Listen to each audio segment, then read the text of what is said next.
This is the case of Jessica and Matthew Boynton. Matthew was the grandson of the sheriff of Spalding County, which explains his desire to become a police officer, which he did become. They had a child in their second year of dating and decided to raise it together in a little rented apartment. Unfortunately, it was too early at the time, but she slowly started to realize Matthew's fierce mentality. Twice, Matthew called the police on Jessica for yelling or cursing or poking his chest.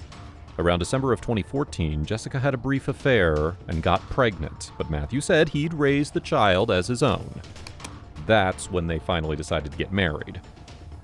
In 2016, just 6 months after the wedding, Jessica discovered that Matthew was having an affair with Courtney Calloway, a dispatcher at the Spalding County Sheriff's Office, a mile away from the Griffin Police Department. As Jessica's fingers danced across her phone's keyboard, she knew that this text could mark the end of something significant. "If you don't want to be with me anymore," she typed, her heart pounding with each letter, "I'm not going to stay here and play house."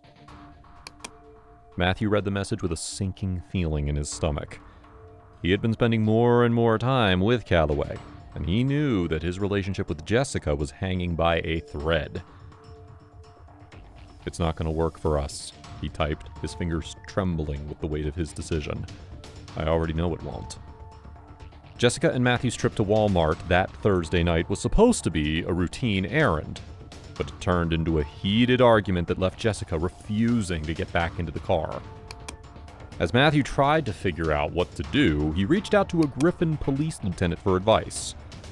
But the response he got only added to his confusion. He couldn't force Jessica to do anything. Later that night, a gunshot rang out, sending Jessica's neighbor Michael Browning running to her porch in fear. She heard another gunshot and saw Matthew walking quickly to his truck. But it wasn't until 12:54 a.m. that Matthew received a text from Jessica that said, "I can't do this anymore. This is not the first time I've had suicide thoughts. I love you and the boys." Now, despite this disturbing message, Matthew took a minute to respond to a joke from Calloway before calling EMS for help. Shooting. Are you on EMS? Mm-hmm. Can you please dispatch a unit out to my location? I'll be back there in about 2 minutes. She's having suicidal thoughts. Any weapons inside the house? Just my service weapons. The text from his phone even revealed that during the time of the gunfire, he had texted his mistress, quote, "Give me a few to text back. Long story, I'll tell you later." When the Griffin police officers reached the house, they found a locked closet. Inside was the young mother bleeding from a head wound. The two boys were in their room. When they opened the closet, the fellow officers were ordered to get Officer Boynton downstairs, as it was an unpleasant sight. Get him downstairs. This can't happen, man. I love her. She loved me. She told me she loved me, but she did it. I could have been here 2 minutes earlier, man. I could have jumped in front of the gun and tried to get it from her, man. She's still breathing. She's got good pulse, blood pressure. Man. She's even fighting with EMS, dude. That means that she fought through and survived. During that time, Matthew and the boys temporarily moved in with Courtney Calloway, the mistress. And Officer Boynton, who was crying as she was escorted to the hospital, only visited her once in her 3 weeks there. After the visit, Matthew was interviewed, and his phone was seized, and his sheriff was informed of the investigation. Now, during the time that Jessica lay on the hospital bed, there were a few suspicions noted. First, on the hospital admission form, Jessica was described as a, quote, 19-year-old reported to have shot herself in the right skull. But Vernon Henderson, the trauma surgeon who treated Jessica, wrote that her injury, quote, did not fit with that description. Second, after Jessica was hospitalized, her Aunt Kathy took a picture of the C-shaped bruise on the back of Jessica's head, and she shared it with the GBI agents, asking them to investigate how Jessica had been injured there.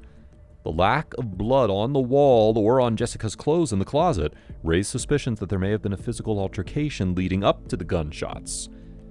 While it is possible that Jessica's head hit the wall after she shot herself, the absence of blood suggested that there may have been another cause of the injury.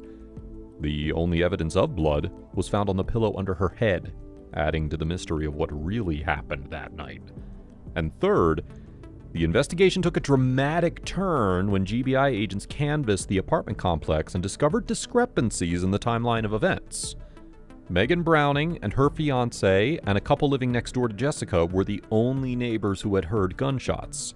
And both couples reported the shots occurring around 11 p.m., not at 1 a.m. as Matthew had claimed. One of the neighbors even mentioned hearing banging noises just before the gunshots. Megan Browning cried throughout her interview that, quote, "I hope he goes to jail for this shit." She wanted to elaborate on what she'd witnessed, but the agents left after 8 minutes and never came back. Anyways, after Jessica recovered, her first question after the breathing tubes were removed was, "Where's my baby?" Jessica's recovery was swift, and she was open to responding about the whereabouts of the incident. But here's how the interaction with the GBI agents went, according to her. What are they telling you happened to you? They're saying it was self-inflicted. That it was an attempted suicide? Yes. Do you believe that? No, I do not. Your head was found on a pillow. In fact, there's a huge blood stain on that pillow. So that's where you ended up while you were clinging to life. Perfectly laid on a pillow. And yet, there was no blood on the wall or anywhere else. Also, there wasn't just one, but 2 bullets shot, which leads to the obvious question. If this were an attempted suicide, would you expect to find 2 shots? No. They're saying I had to have done it like this, down, but yet the bullet goes through the ceiling and the roof and out the wall. Our closet was not the Matrix. It couldn't have happened like that. 3 days after she left the hospital, a deputy from the Pike County Sheriff's Office delivered a family violence protection order to Jessica, which required her to get a psychological evaluation, and he testified to gain full custody of the kids. Presiding over the court case was Tommy Hankinson, who was even told to meet with quote-unquote one witness anonymously in chambers because the witness was afraid of what the officer would do. The judge found this idea to be humorous and refused to do so. That could be one of the reasons why none of the witnesses testified about Jessica and Matthew's marriage. The outcome of the hearing was devastating for Jessica, as the judge, Hankinson, dismissed the protective order, despite briefly pausing to search for any statutes that may have considered attempted suicide as a form of child endangerment. He found none, and as a result, granted full custody to Matthew. This decision left Jessica with only limited visitation rights, as she was only allowed to see her children for 4 hours on Sunday afternoons. In 2016, the GBI, or the Georgia Bureau of Investigation, closed the case on Jessica Boynton, determining that her gunshot wounds were self-inflicted. However, the investigation has been heavily criticized for overlooking key evidence and then conducting a rushed and incomplete medical exam. The GBI failed to perform gunpowder residue tests on either Jessica or her husband Matthew, and the chief medical examiner spent only 90 minutes on the case without ever examining Jessica's body. Here's another unexpected fact about the incident. Just before 2 a.m. on April 15th, Wendell Beam asked the sheriff of Pike County to send officers to the house, not Boynton. 2 hours before Officer Boynton called in shots fired. Well, they didn't report it. The only individual reporting shots fired at 1 a.m. is the husband, Officer Boynton. I believe I just heard a shot fired coming in my residence. I just came up the stairs 2 rounds. There's a notation in the dispatch records to call Sheriff Beam before calling the GBI. Why would Sheriff Beam be involved? Well, I didn't know it till that night, but Sheriff Beam is Matthew Boynton's grandfather. Sheriff Beam was Matthew's grandfather, influence, and biggest support during the entire process. He may very well be the reason how Matthew Boynton got away with a staged suicide. The closest he got to a jail cell was in the case of the missing retainer. In the aftermath of the tragedy, Jessica's possessions went missing, including her orthodontic retainer. Now, despite her efforts to retrieve her belongings, she was met with resistance from Matthew, who claimed he no longer had anything of hers. He even went as far as to sign a sworn statement promising that he no longer had anything of Jessica's. Frustrated and desperate for closure, Jessica filed a report with the Griffin Police Department in December of 2016. The situation only added insult to injury for a woman who had already endured so much pain and trauma. Matthew was now in a relationship with Shelby Willie, a young mother who had recently separated from her husband. In January of 2017, they decided to move in together. While packing, Willie stumbled upon a large gym bag filled with women's clothes and a retainer with the word Jessica printed on its case. When Willie questioned Matthew about it, he replied that Jessica had packed the bag one night when she was planning to leave him, and he intended to burn it. However, Willie had seen Matthew's sworn statement in his car and was deeply disturbed by his lies. She later confided to the police that Matthew was, quote, lying straight to everybody's face. In May of 2017, Willie left Matthew and reached out to Jessica through Facebook to warn her that Matthew was not taking good care of their children. During her move out of Matthew's house, she stumbled upon the gym bag filled with Jessica's clothes and retainer, which he had claimed to no longer have. So, Willie then contacted a local freelance investigator, Will Sanders, who offered her $120 to sneak into Matthew's utility closet and retrieve the bag. Sanders successfully obtained the bag and turned it over to the Griffin Police Department. Matthew was then called in for questioning.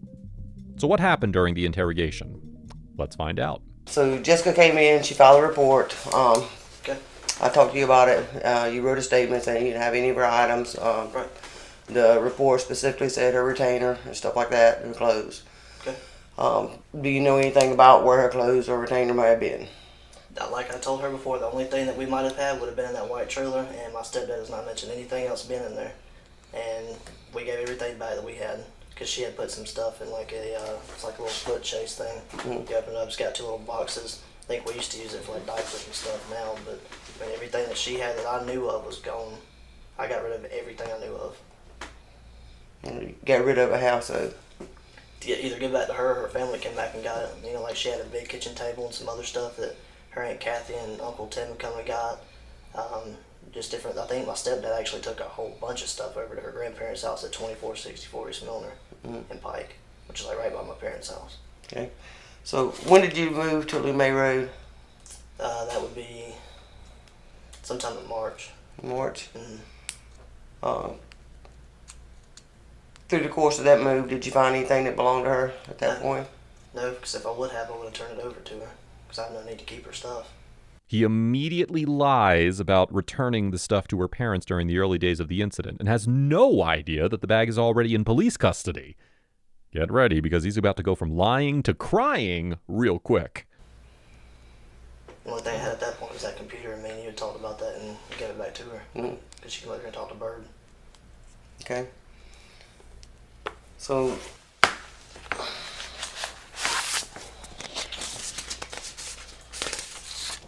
do you recognize that bag? Yes, that bag that Jessica let me use to put all my gym stuff in when we used to be together. Okay. So when's the last time you saw that bag? It's been a long time. Like I said, when I used to work out at, there's two gyms in Thomaston. I don't remember the name of it. I used that one, and I had a gray Nike bag I used to work out in. So I interchanged my stuff like protein drinks, powder shakes like pre-workout, workout shorts, pants, shoes, whatever. I'd put it in that bag or my Nike bag. So when's the last time you saw that bag? I mean, it's been a while. I don't know the exact date. I don't know. I think my stepdad, he had it in the white trailer, and that's been a while. And he brought it, but I haven't been through it or anything. He put it in my storage thing in my house, which is like when you pull in the driveway. Mm-hmm. It's a little storage thing on the right. You open the door and it's got all my stuff in there. I had to clean some of it out recently. That was tossed in there, but I mean, it's in there with a bunch of my stuff, like a brown tub I used to keep in my old patrol car with gym stuff in it and work stuff. Would that be the utility room or carport room at your new house?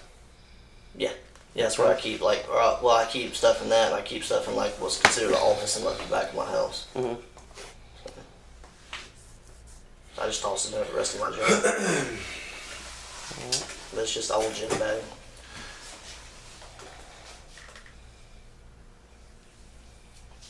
All right, Matthew.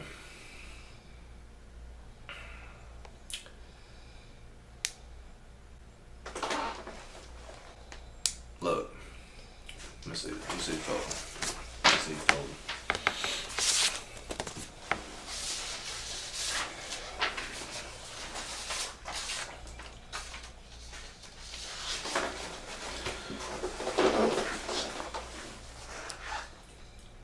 known you a long time? Yes, sir.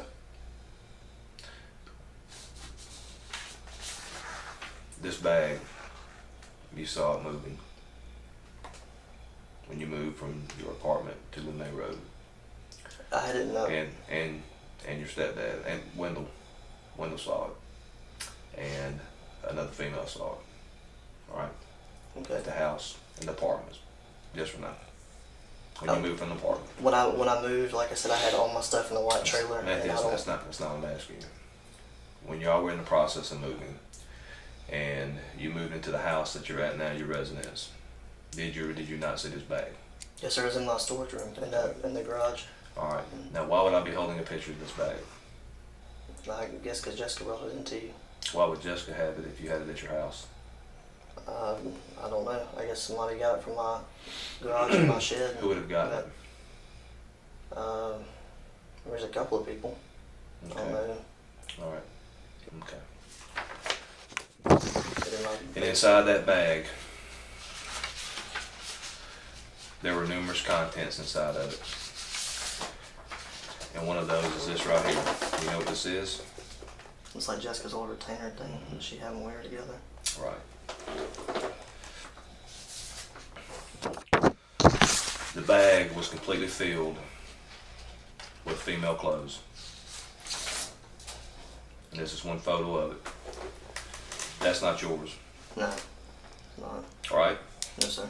Okay. That's not yours. No, sir. Right? Yes, sir. Okay. Who does that belong to? This got Jessica's name on it, so it'd be Jessica's retainer thing.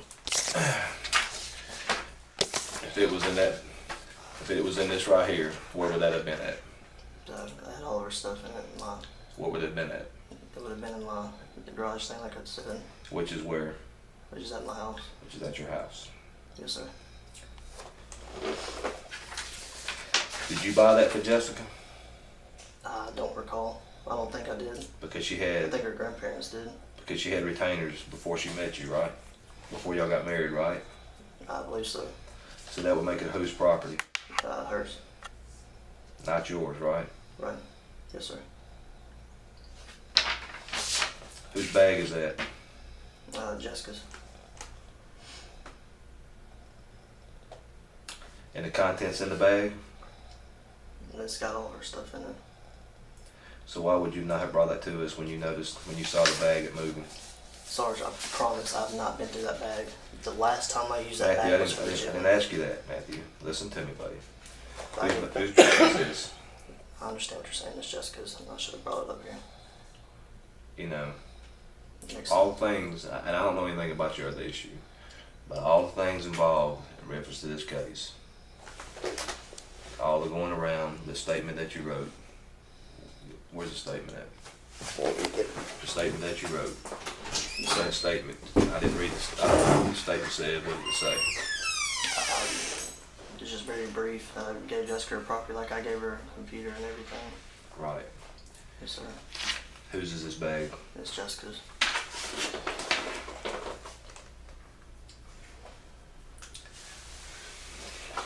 I didn't think about it because I used it as a gym bag and she let me use it.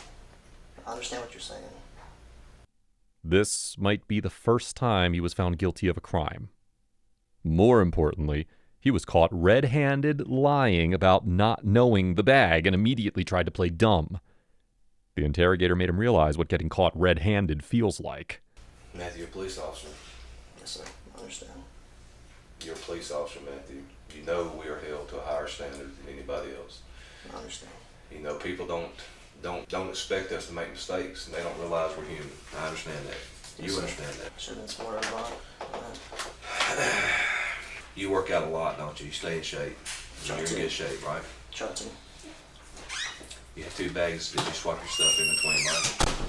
Yeah, I don't have the other one anymore. This would have been your only gym bag. So how would you not know the contents of the bag? If this was your gym bag, man. I have no excuse. Like you said, I should have thought about it and brought it up here. That's like having 2 cars. Yes, sir. If you use 2 cars and you get in the other one and it's out of gas, do you not know it's out of gas? You're right. Because you use 2 cars, right? Yes, sir. if you were using this, being slap full. When I say it was slap full, I mean it was, I want to say, just a guesstimate, probably 30 or 40 articles of clothing in it. You would have known. I mean, it almost looked like when whoever packed this bag had packed this bag to move. Yes, sir. This says Matthew Boynton, January 9, 2017. I was advised to complete a statement on previous date by Lieutenant Yancey. Jessica Lester Boynton's property was already previously returned to her by my stepdad, Charles McDaniel Jr. Shortly after Jessica got out of this hospital, the dining room table, along with other items, were picked up by Kathy Zellner for Jessica. The remaining items, such as Hope Chest clothing and other miscellaneous items, returned to Jessica. I do not have any other items of Jessica's. This is Matthew Boynton. Is that your statement? Yes, sir. What's that, Matthew? That's Jessica's bag. Jessica's retainer. You understand you didn't buy that. I understand. That does not make it community property. I understand. That makes it her property Yes, sir. that you're in possession of. Yes, sir. I understand. The bag was turned into us. We have possession of the bag. Yes, sir. We have evidence that says it came out of your storage room. Is that true? Yes, sir. Is there anything you'd like to say? No, sir. After he realizes his mistake, he accepts his fate and starts taking off his badge, vest, and any other items in his possession that he would have to hand over after being fired from the police department. Now, before you start to celebrate his arrest, I have some unfortunate news for you. This sobbing moment, this thought of losing his kids and his job at the police department, well, that was the only thing he lost, and it was the only punishment he faced. In July of 2017, he was charged with 2 felonies, making false statements and violating his oath of office. But by April of 2018, 9 months after he was charged, Jessica called the Spalding County District Attorney's Office to ask why his case hadn't been presented to a grand jury yet. It was later presented in July of 2018, and under Georgia law, police officers have the unique right to present a prepared statement after a grand jury hearing. Now, while the details of the hearing are not publicly available, it is known that the grand jury ultimately decided not to indict Matthew. Shockingly, just 4 months later, Matthew was hired as a reserve officer in the tiny town of Broswell, Georgia, despite having a history of controversial investigations. But if you want a happy ending, here it is. Jessica's older son was emotional when Matthew came to pick him up on Fridays, and in the summer of 2018, he confided in his mother that his father had hurt him. Concerned for her children's safety, Jessica reported the incident to CPS, who arranged for the boys to see a child psychologist. During the sessions, the older son stated that, quote, "Daddy scares me," and accused his father of hurting him in his house up the hill. Pike County Sheriff's Department launched an investigation into the matter, but they did not find any concrete evidence, and Matthew denied the allegations. However, based on the psychologist's reports submitted after 25 sessions with the boys, CPS recommended that the boys no longer spend time with Matthew, as they expressed fear of having any contact with him. The kids are now in the custody of Jessica, who was raising her 3rd child with her fiancé Jacob Boyack, a high school classmate. But the concern remains that Officer Matthew Boynton continues to roam the streets with a loaded gun after being bailed out by the justice system twice. This was how a missing retainer was able to bring Officer Matthew Boynton close, but not close enough to a conviction.